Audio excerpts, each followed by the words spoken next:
मेरी बहन और मैंने एक साथ केक पर कैंडल्स को बुझाया और हमारी मॉम डैड तुरंत मुझे पूरी तरह अनदेखा करते हुए उसे बधाई देने के लिए दौड़ पड़े। मुझे इसकी आदत थी और मैं बस इतना चाहती थी कि यहाँ से निकल जाऊँ, लेकिन ये इम्पॉसिबल था क्योंकि हम सेमीज जुड़वा थी। मैंने अपने पूरे 18 साल लूसी से बिना अलग हुए बिताए। मुझे ये कभी पसंद नहीं आया। मैं ट्रैवलिंग, रॉक म्यूजिक और पार्टीज के सपने देखती थी, लेकिन मेरी अच्छी बहन इसके खिलाफ थी। उसे एम्ब्रॉयडरी करना, ड्राइंग करना और दूसरी थकाऊ चीजें पसंद थी, बोरिंग।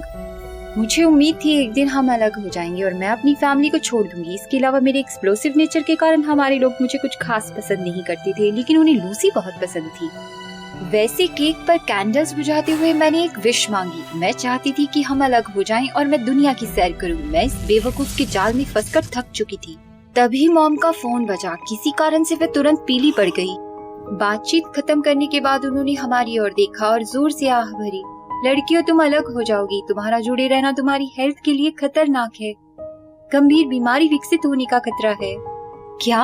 क्या अभी मैंने सही सुना? मैं खुशी से उछल पड़ी। मैं फाइनली आजाद हो जाऊंगी। लूसी ने तुरंत रोना शुरू कर दिया। मुझे तो ये भी डर था कि हमारी मॉम डैड उसकी बात न मान ले, लेकिन इसके बजाय डैड ने कहा कि हेल्थ कोई जोक नहीं है। अगर लूसी को कुछ हो गया तो क्या होगा? मेरे बारे में वे एक शब्द भी नहीं कहेंगे, लेकिन मैं सिर्फ आजादी के बारे में सोच रही थी। फाइनली सर्जरी का दिन आ ही गया। लूसी और मुझे अस्पताल के कॉरिडोर में ले जा रहा था। मेरी हथेलियों में एक्साइटमेंट से पसीना आ रहा था। मुझे यकीन नहीं हो रहा था कि मैं अपनी बहन के बिना जागूंगी। लूसी हमेशा की तरह सता रही थी। सेमीज जुड़वा बच्चों का हमेशा करीब रहने की जरूरत थी। मैं उसकी आंखों में आंसू भी देख सकती थी। रोना धोना बंद करो।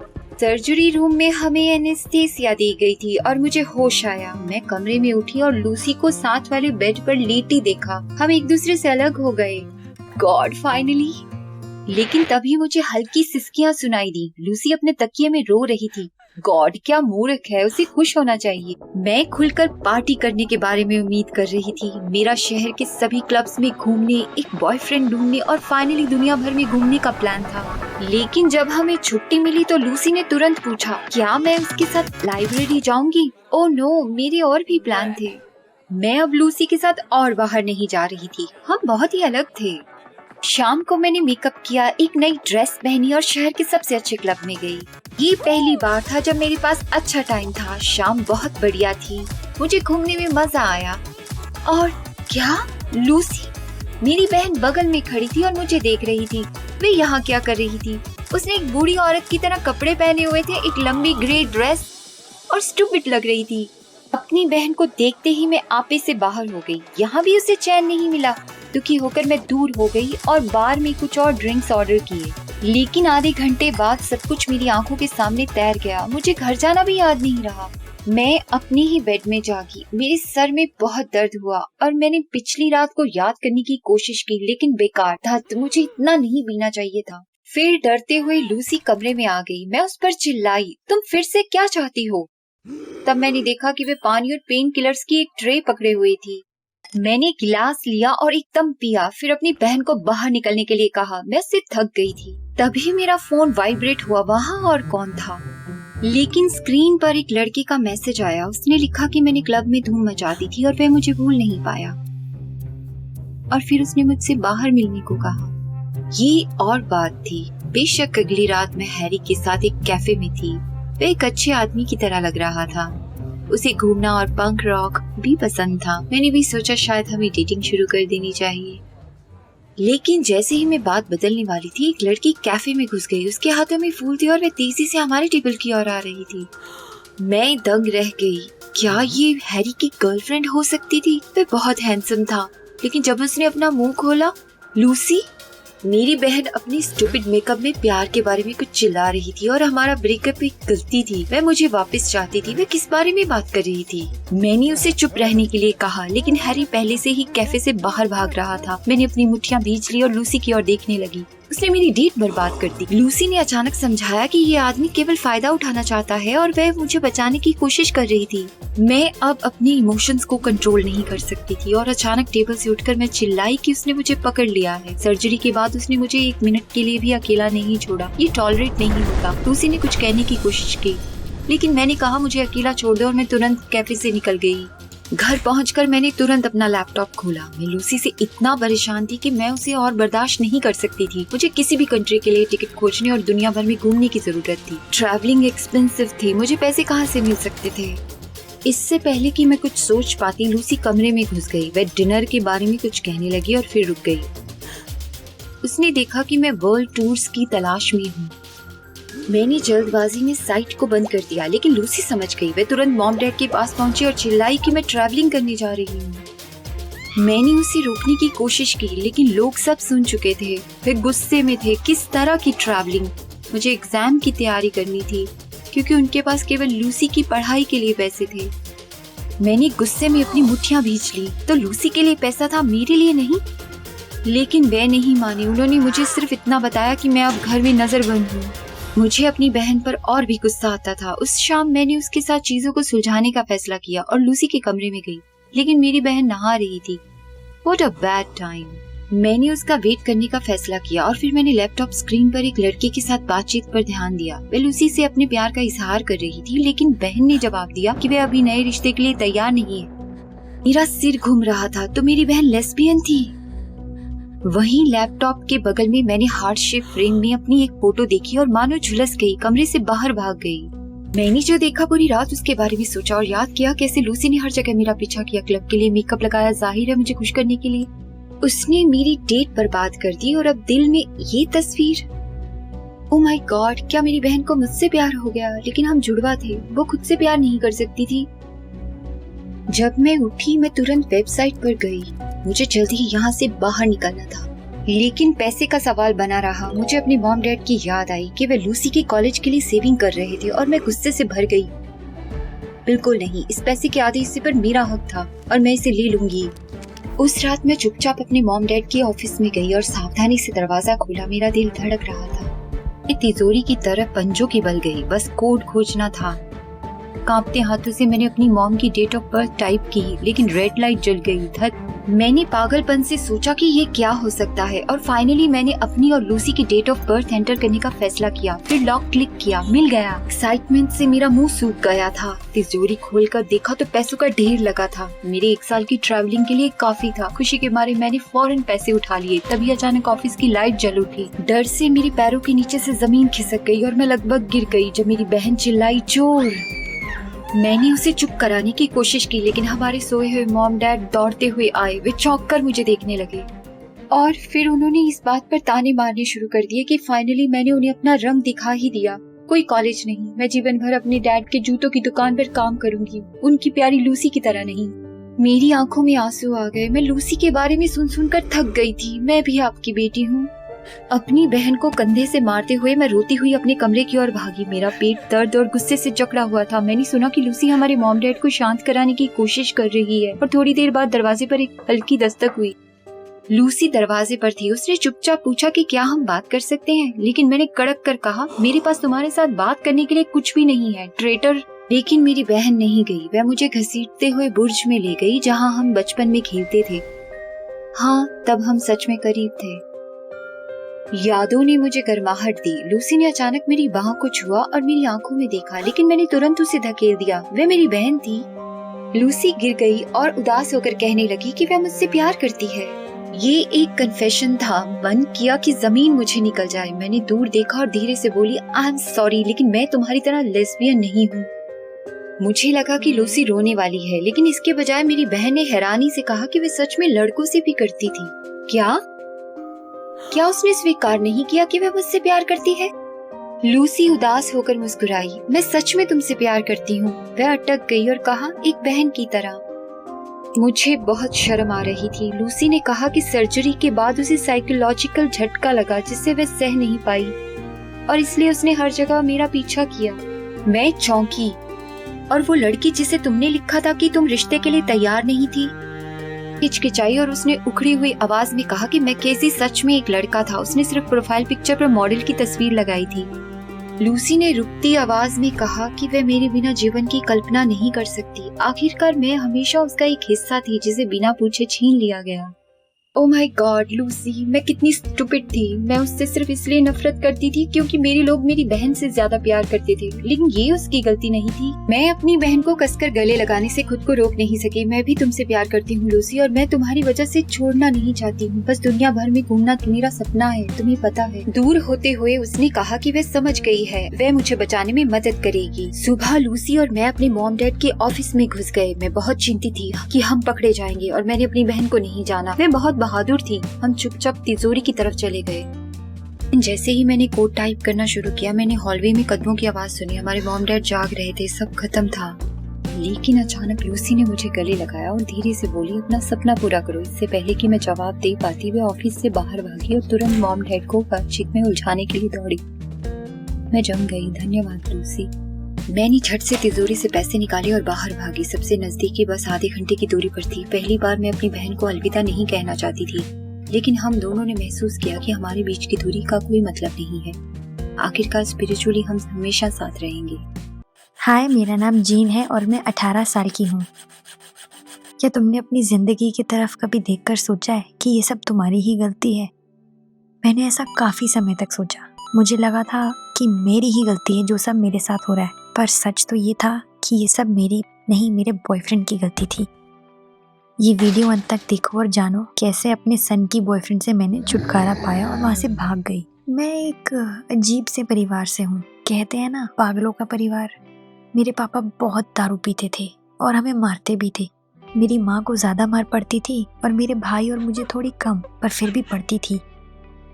कहना तो नहीं चाहिए, पर पूरे परिवार को अच्छा लगा था जब मेरे पापा नहीं रहे। पर इतना भी ज्यादा देर तक खुश नहीं रह पाए। माँ लोगों को क्यों नहीं परख पाती, पर अगला इंसान जो हमारे घर में आया वो एक सुअर जैसा था। वो हर बात में मेरी माँ की बेइज्जती करता था। इसके अलावा लेज़ली ड्रग्स भी करती थी, तो घर में रहना तो बहुत ही मुश्किल हो गया था। सिर्फ मीला, आधी बहन है मेरी, वो थोड़ी ठीक है, पर उसके लिए और भी मुश्किल है, मेरे से भी ज्यादा, क्योंकि अब उसका बच्चा होने वाला है। मेरा कभी बॉयफ्रेंड नहीं था। कोई मेरे जैसी लड़की के साथ क्यों होगा जिसके पास कॉलेज जाने के पैसे हैं पर कपड़े खरीदने के लिए नहीं। मुझे तो यकीन भी नहीं हुआ था जब एलेक्स पहली बार मुझसे बात करने आया। मुझे लगा वो समझ रहा है कि मैं कोई और ही हूँ। उसने मुझसे बात करने की कोशिश करी, वो भी छुट्टी वाले दिन। कितनी सारी लड़कियां और थी जो बाहर जाती थी, घूमती फिरती थी, अच्छी लगती थी। ऐसा हुआ, वो मेरे पास आया, मुझसे बातें करने लगा और मैंने उसे कुछ बेवकूफ़ों वाली बात बता दी। मेरी क्या गलती थी? मैं पहली बार किसी लड़के से बात कर रही थी। एलेक्स मेरे आसपास ज़्यादा घूमने लग गया। बहुत प्यार से बात करता था और बहुत परवाह करता था। इस सब का अंजाम तो एक ही होना था ना। मुझे उससे प्यार हो गया। अपनी जिंदगी के सबसे बुरे पल कैसे अपने से दूर करते हो? टीवी देखकर, गेम्स खेलकर, किताबें पढ़कर। प्यार मेरा तरीका था। वो थोड़ा अनप्रिडिक्टेबल था। उसके दिमाग में कोई ना कोई नया आइडिया चलता रहता था। वो मुझे मामूली जैसे हर लड़का लड़की को गिफ्ट देता है वैसे नहीं देता था, फूल या चॉकलेट नहीं।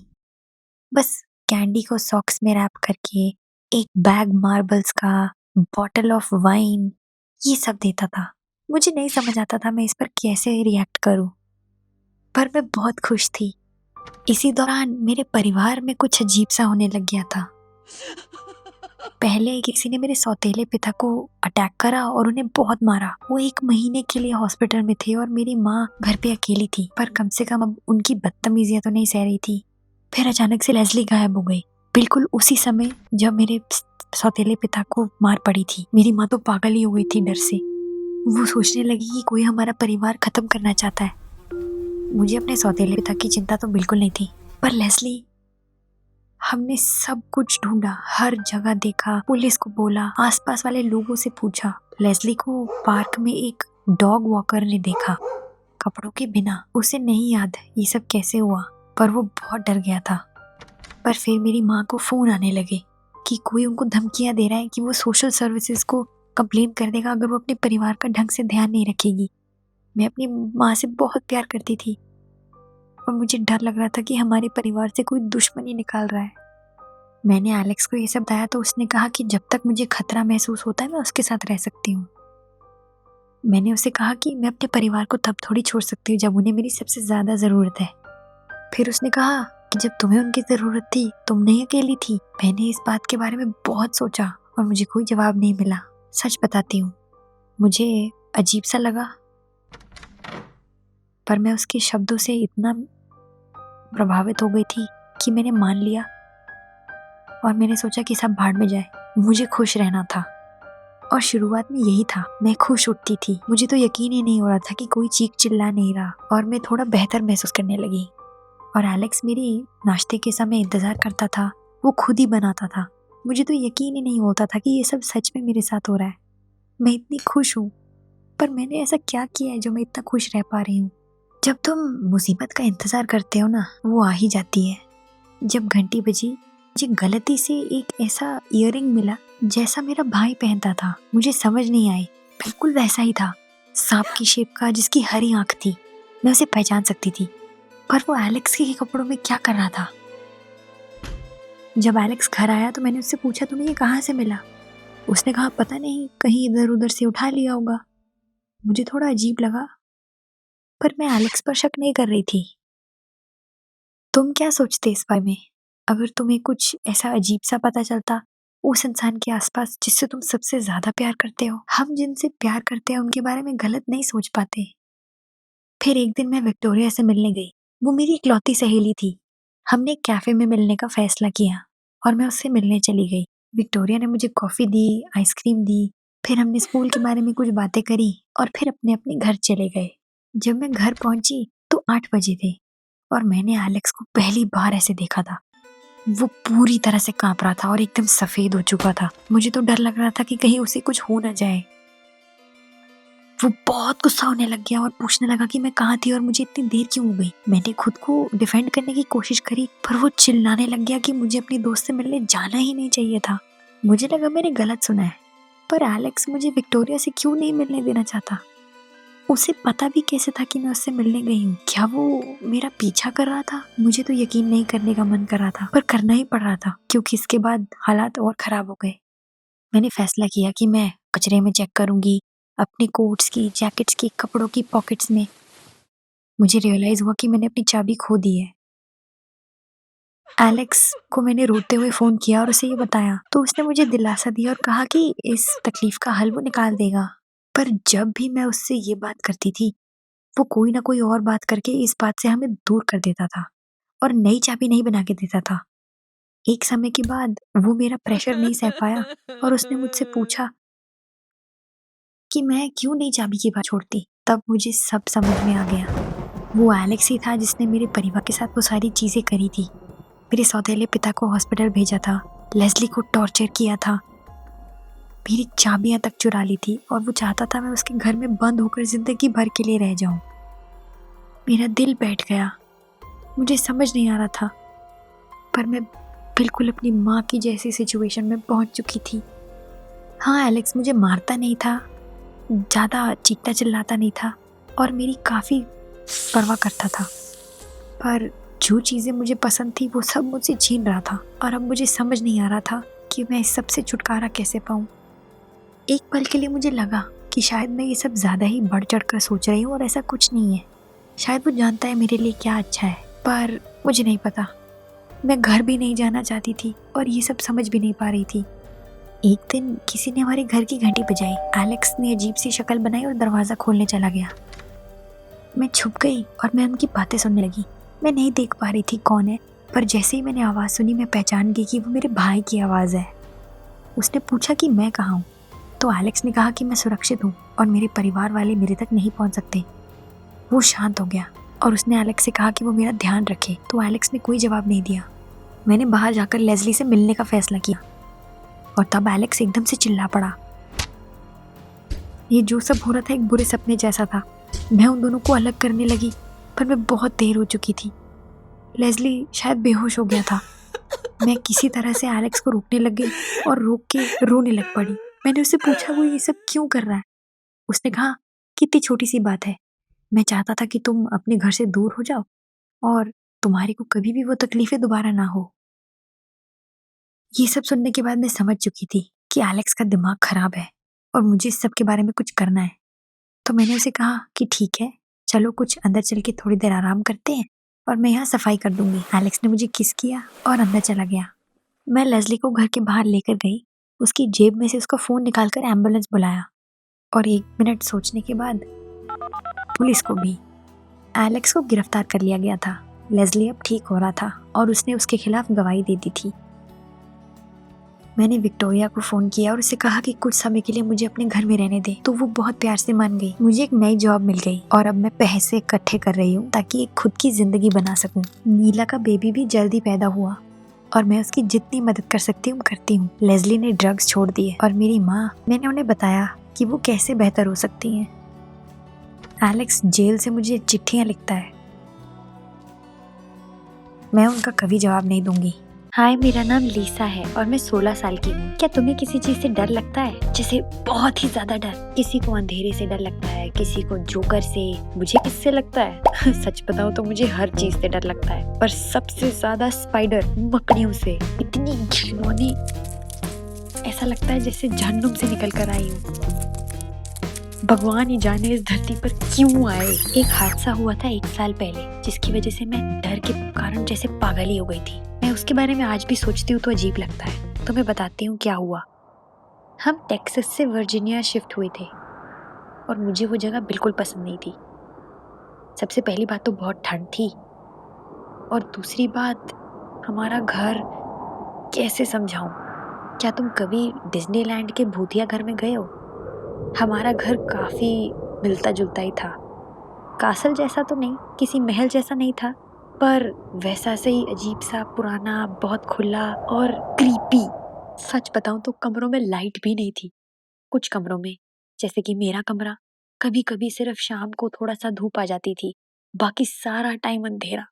और जमीन, 24 घंटे जमीन पर चलते हुए इतनी आवाज आती थी और बंदा डरा ही रहता था। और सबसे घटिया बात कि वहाँ इतने कीड़े थे। सच में शुरुआत में तो हमें कीड़े भगाने वालों को बार बार बुलाना पड़ता था। जमीन पर सारा समय मरे हुए कॉकरोच पड़े रहते थे, बिस्तर पर भी। रात को कोई ना कोई कीड़ा उड़ रहा होता था और मकड़ियाँ, इतनी बड़ी बड़ी मकड़ियाँ, इतनी भयंकर, हाथ जितने साइज की मकड़ियाँ। हो सकता है जंगलों में मिलने वाली मकड़ियाँ उनसे भी बड़ी हों, मुझे नहीं पता, पर मैं जानना भी नहीं चाहती। जो मेरे कमरे में होते थे वो ही काफी बड़े थे और मैं छोटे वालों से ही डरती हूँ, तो ये तो फिर मेरे हाथ जितने बड़े बड़े थे। अब तुम सोच रहे होगे कि कीड़ों से डरना कितना बेवकूफों वाली बात है, पर लोग तो पानी तक से डरते हैं, है ना? तो किसी का कोई भी डर हो सकता है। एक दिन मैंने एक मकड़ी को अपने कपड़ों पे ऊपर चलते हुए देखा बाथरूम में। मेरा तो दिमाग ही खराब हो गया और मैं वहीं पागलों की तरह चिल्लाने लगी। मैं वो कपड़े छूने से ही इनकार कर दिया। मैं तो दोबारा बाथरूम में भी नहीं जाना चाहती थी। मैं हैरान रह गई थी उसकी मकड़ी के साइज को देखकर। इतनी बड़ी, हे भगवान! सब मुझे शांत करने की कोशिश करते रहे, पर मैं हो ही नहीं पाई। मैं इतना घबरा गई थी कि मैं रात को सो भी नहीं पा रही थी। सारा समय मेरे दिमाग में बस वो मकड़ियां ही घूमती जा रही थी और इतने सारे जाले दिखते थे घर में, तो मैं वैसे ही डरी रहती थी। हर जगह घूमते रहते थे वो, कभी टेबल पर, जमीन पर, मेरे बेड पर। ऐसी चीजें सोचती थी। भयानक मूवी के सीन आते थे मेरे दिमाग में। आखिर थोड़ी देर के बाद मैं सो ही गई, पर बिल्कुल बेचैन नींद आई। सोने के बाद भी मुझे भयानक सपने आते रहे, मकड़ियों के बारे में। बहुत सारी मकड़ियां। हे भगवान, मैं इस चीज को अपने दिमाग से निकाल ही नहीं पा रही थी। अचानक से सोते सोते मुझे ऐसा लगा कि मुझे कुछ मकड़ियां पैर पर छू रही हैं, फिर धीरे धीरे गर्दन पर और अब मेरे मुंह पर। अब मैं ट्राई कर रही थी कि वो मेरे ऊपर से हट जाए, पर यह हो नहीं रहा था और मेरे पूरे शरीर पे मुझे मकड़ियां लग रही थी कि घूम रही हैं। पर अचानक से मैं उठी और वो एक सपना था। ये एक बहुत ही भयानक एहसास था। कुछ सेकंड तक तो मैं वहीं लेटी रही, सांस लेती रही, क्योंकि मेरी दिल की धड़कन इतनी तेज थी और मैं समझने की कोशिश कर रही थी कि ये क्या था। फिर मैं अचानक से बेड से उतरी, चीखती चिल्लाती,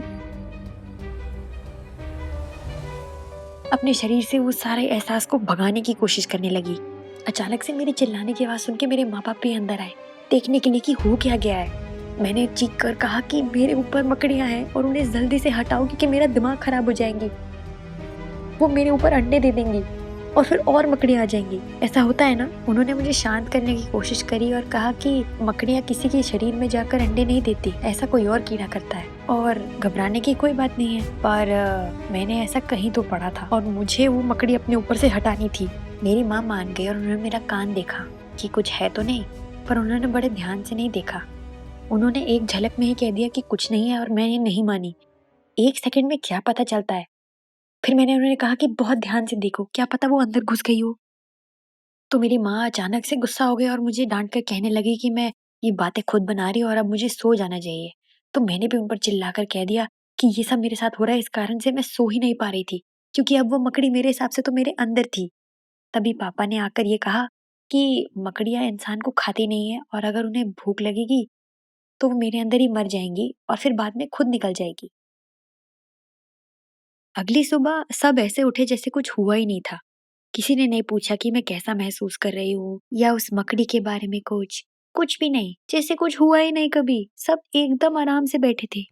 पर यहाँ मेरी हालत खराब हो रही थी क्योंकि मुझे बहुत अजीब सा महसूस हो रहा था, एकदम घटिया। और अब मेरे को ये पता चल चुका था कि किसी को परवाह ही नहीं है। अगली सुबह मैं थोड़ा बेहतर महसूस कर रही थी, पर दोपहर होते ही मुझे ऐसा लगने लगा कि मेरे गले के अंदर फिर से कुछ घूम रहा है और अचानक से मैं बाथरूम में भाग गई। मैंने कोशिश करी कि मैं उल्टी करके उसको खुद से निकाल दूं, पर मैंने जितनी भी कोशिश करी कोई फायदा नहीं हुआ। वो चीज मेरे अंदर से निकली ही नहीं।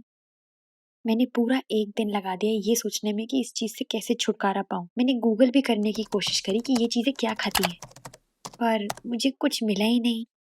मैं बिल्कुल बेहतर महसूस नहीं कर रही थी। पूरा दिन मैं इसी के बारे में सोचती रहती थी क्योंकि वो मुझे ऐसा लगता था अंदर से काट रहा है। हर रोज ऐसा लगता था जैसे उस जानवर को अब ये लगने लगा है कि मेरी बॉडी उसका नया घर है। हर रोज मैं अपने माँ बाप को बोलती थी कि मुझे हॉस्पिटल ले चलो, कोई एक्सरे या कोई टेस्ट कराओ, पर वो मना कर देते थे। वो मानते ही नहीं थे कि मेरे साथ कुछ बहुत अजीब सा हो रहा था और इसके कारण मैं अजीब चीजें सोचने भी लग गई। जैसे मुझे अचानक से खाली और एकदम अंधेरे वाले कमरे पसंद आने लगे। स्कूल में जब एक दिन एक लड़के ने मुझे हटने के लिए कहा तो मैं उस पर बड़ी बदतमीजी से चिल्लाई। मेरा मन किया कि मैं उसके मुंह को काट ही दूं। ऐसा पहले कभी नहीं हुआ है। मुझे अचानक अपने दिमाग में अजीब बातें सुनाई देती थी, जैसे किसी किताब से कोई बात। तकलीफ ये नहीं थी, बात ये थी कि मैंने ऐसी कोई किताब कभी पढ़ी नहीं थी या किसी की आवाज सुनी नहीं थी जो मेरे दिमाग में चल रही थी। क्या मैं जानती थी कि ये सब सही नहीं हो रहा है? हाँ, मैं बेवकूफ थोड़ी हूँ। मेरी जान निकली हुई थी, पर कोई मेरी मदद करने को तैयार नहीं था और खुद से मुझसे हो नहीं रहा था। अंत में हार मानकर मैं फिर से अपने माँ बाप के पास गई। मैं समझ चुकी थी कि अब अगर मैं चुप रही तो शायद मैं पागल हो जाऊंगी, क्योंकि मैं खुद इस सब से नहीं झेल पा रही थी। मैं सोच रही थी कि इस बार तो मेरे माँ बाप मुझे समझ ही लेंगे, क्योंकि मैं बहुत बार बोल चुकी थी और एक्सरे कराने ले जाएंगे। और ऐसा ही हुआ, वो समझे। पर उन्होंने कुछ अजीब सा जवाब दिया। मुझे लगा वो बोलेंगे हाँ, पर उन्होंने कहा हाँ, ये अच्छी बात नहीं है, चलो डॉक्टर के पास चलते हैं। मैंने एक राहत भरी सांस ली और मैं खुश हो गई कि अब तो हम डॉक्टर के पास चले ही जाएंगे। और मैं जाकर गाड़ी में आराम से बैठ गई। पर डॉक्टर से बात करते हुए मुझे पता चला कि कुछ गड़बड़ है। उसने कोई एक्सरे करने के लिए नहीं माना। वो सवाल पूछ रहा था मेरे दिमाग में आवाजों के बारे में और मकड़ियों के डर के बारे में। और फिर मैंने देखा कि मैं दिमागी पेशेंट के डॉक्टर के पास आई थी। मेरा दिमाग खराब हो गया। मैं अपने माँ बाप पर चिल्लाने लग गई, डॉक्टर पर भी और वहां जो लड़कियां काम कर रही थी उन पर भी। मुझे लगा था कि मेरे साथ धोखा हुआ है, मुझसे झूठ कहा गया है और अब मैं उनके साथ रहना भी नहीं चाहती। उन्होंने मुझे बेहोश करने की कोशिश भी करी, पर मैं वहां से भाग आई क्योंकि मेरे माँ बाप ने मुझे कसकर नहीं पकड़ा था। मैं सड़क पर चिल्ला चिल्ला कर भाग रही थी और मेरे दिमाग में एक आवाज कह रही थी, मार दो मार दो। मैं दूर तक नहीं गई, तभी सिक्योरिटी मुझे पकड़कर वापस ले गई। मैं बच्चों की तरह रो रही थी। मुझे ऐसा लग रहा था मेरी जिंदगी खत्म हो गई है और वो मकड़ी मेरे अंदर बहुत जोर जोर से मुझे धक्के मार रही है। मैं मान चुकी थी कि वो मकड़ी मुझे खा जाएगी, पर वो डॉक्टर मेरी मदद नहीं करेगा। तभी अचानक से उस डॉक्टर ने कहा कि क्या तुम्हें एक एक्सरे चाहिए? और मैंने कहा कि हाँ, मुझे सिर्फ एक एक्सरे चाहिए। फिर उसने बड़े आराम से कह दिया कि ठीक है, कल हम तुम्हारा एक्सरे कर देंगे। क्या ऐसा महसूस होता है ना जब तुम्हें अचानक से वो मिले जिसके तुम कब से ख्वाब देख रहे होते हो? मुझे तो यकीन ही नहीं हो रहा था। क्या इतने आराम से वो मान भी सकते हैं? मेरे माँ बाप को मैं कब से मनाने की कोशिश कर रही थी और अब वो डॉक्टर यूं ही मान गया। जब वो एक्सरे हुआ उसमें कुछ भी नहीं निकला, मेरे अंदर कोई मकड़ी नहीं थी। पर जो मुझे महसूस होता था और वो आवाजें, आखिर वो सब था क्या? तब डॉक्टर ने मुझे समझाया कि ऐसा हो सकता है कि सोते हुए मैंने एक मकड़ी को निगल लिया हो, पर कोई भी मकड़ी इंसान के अंदर कभी जिंदा नहीं रह सकती। वो पेट में मर ही जाती है और बाहर निकल जाती है। ऐसा कभी कभी होता है पर बहुत ही कम चांस है, पर इसकी वजह से लोगों को बहुत डर बैठ जाता है। मुझे अपने दिमागी हालत का ध्यान रखना चाहिए क्योंकि मेरा डर मेरे दिमाग पे चढ़ चुका था। आखिर मेरा डर बनावटी नहीं था, मैं तो खुशी से उछलने ही वाली थी। वो डॉक्टर अच्छा निकला, उसने मेरा ध्यान रखा और मेरी तकलीफों को सुना और समझा। उसने मेरे माँ बाप को ये भी समझाया कि ये एक अच्छा आइडिया नहीं है कि हम एक मकड़ियों से भरे हुए घर में रहें। जब मुझे मकड़ियों से इतना डर लगता है तो हम वहाँ से निकल गए। हम एक छोटे घर में रहने लगे, पर कम से कम अब वहाँ मकड़ियाँ तो नहीं थी। मैं अपने डर से लड़ना सीख गई और खुद पर काबू करना सीख गई। धीरे धीरे मेरे मन में सुनने वाली आवाज़ें भी बंद हो गई। अब मैं अपने डर पर पूरी तरह से काबू करना सीख रही हूँ। मैंने पूरी बोतल पी ली थी टी ट्री की, ताकि उस मकड़ी का जरा सा भी हिस्सा मेरे अंदर ना रह जाए। हमारे चैनल को सब्सक्राइब जरूर करना। बाय।